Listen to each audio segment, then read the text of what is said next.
O mundo antes e depois do pecado.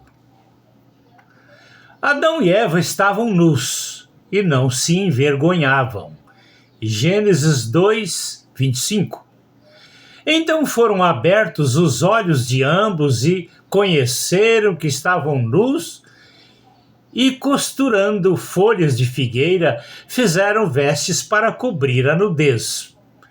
Adão e Eva, ouvindo a voz de Deus que passeava no jardim pela viração do dia, tentaram se esconder da presença do Senhor Deus entre as árvores do jardim. Deus, vendo-os, disse-lhes: Adão, onde estás? Adão respondeu, dizendo: Ouvi a tua voz soar no jardim e tive medo, porque estava nu e por isso escondi-me. Gênesis 3, versículos 7 a 10. Nos versículos acima, duas naturezas nas mesmas vidas, antes e depois do contágio do pecado. No primeiro estado, a inocência e a pureza. No segundo estado, a malícia e o medo de Deus. Antes do contágio do pecado, a nudez dos corpos não era obstáculo para a vida na comunhão plena com Deus. Após o contágio do pecado, a nudez dos corpos não após o contágio do pecado, a malícia e o medo de Deus. Podemos imaginar a consciência pesada do primeiro casal sentindo-se acusado de traição a Deus. Com isso, percebemos que o pecado estabelece um muro de separação entre Deus e o homem. A partir daquele momento, o pecado separou o homem de Deus, necessitando de um mediador para o seu retorno à comunhão plena com Deus. No último diálogo de Deus com o homem antes da expulsão do jardim, Deus prometeu um plano para a restauração da comunhão através de Jesus, a semente da mulher. Gênesis 3, 15. Porém, sem isentar o homem do preço e das consequências que o pecado colocou na conta do homem, até o preço a ser pago na cruz do Calvário e a morte do corpo. A partir daquele momento, até o sacrifício de Jesus na cruz, houve um período em torno de 4.000 anos. Durante esse período, Deus usou meios com sacrifícios de animais, figurando o futuro sacrifício de Jesus, com base na fé e no poder salvífico do Calvário de Cristo, pois o preço pago na cruz estabeleceu a salvação em 3 tempos. O tempo retroativo, desde o contágio do pecado, o tempo presente e o tempo futuro.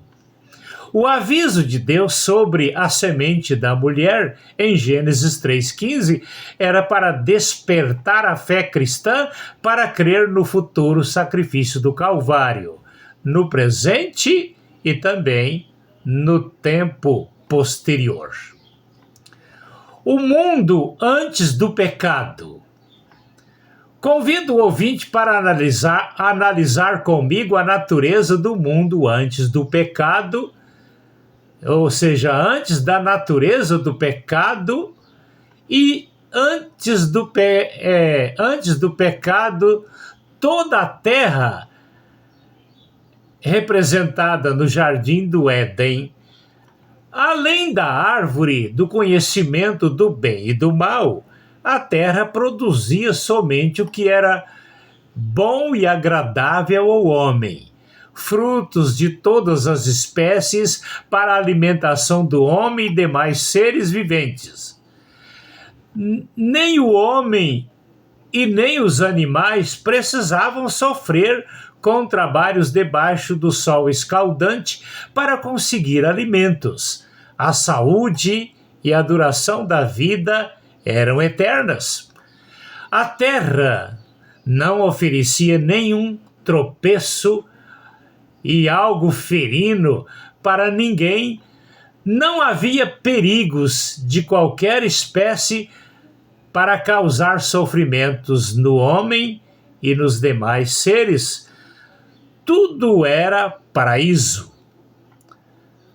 Com a exceção de uma árvore, ou seja, de uma só árvore, a do conhecimento do bem e do mal, havia milhares de árvores frutíferas, inclusive a árvore da vida, à disposição do primeiro casal, com variedades de frutos saborosos para alimentação.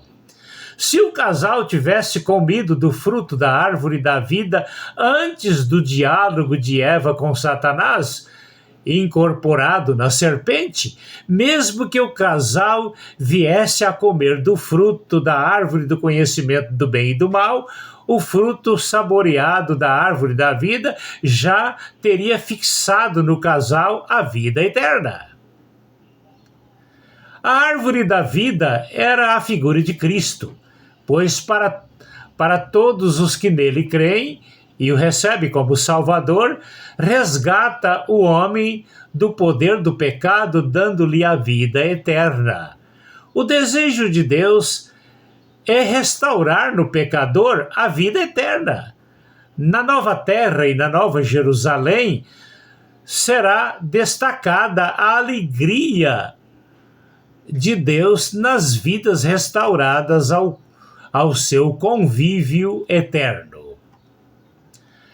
Ouvi uma grande voz do céu dizendo: Eis aqui o tabernáculo de Deus com os homens, pois com eles habitará, e eles serão o seu povo, e o mesmo Deus estará com eles, e será o seu Deus. Apocalipse 21, versículo 3. O mundo contagiado pelo pecado.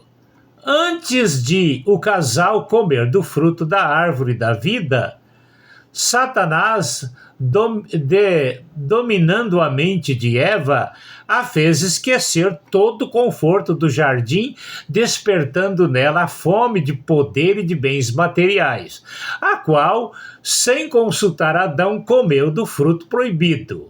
Quando Adão descobriu, conscientemente, para não perder a mulher ou a esposa, sem pensar nas consequências, comeu também do fruto. A leviandade de Adão e suas consequências. As consequências na própria vida do casal. O despertamento da malícia pela descoberta da nudez e o medo de Deus na perda da comunhão e a tentativa para se esconder de Deus. A expressão de Deus, onde estás, Adão, nos dá uma ideia de exclamação e não de uma pergunta. Creio que o sentido foi: Adão, veja a besteira que você fez e a tragédia na qual caíste. Adão, Eva e todos os seus descendentes perderam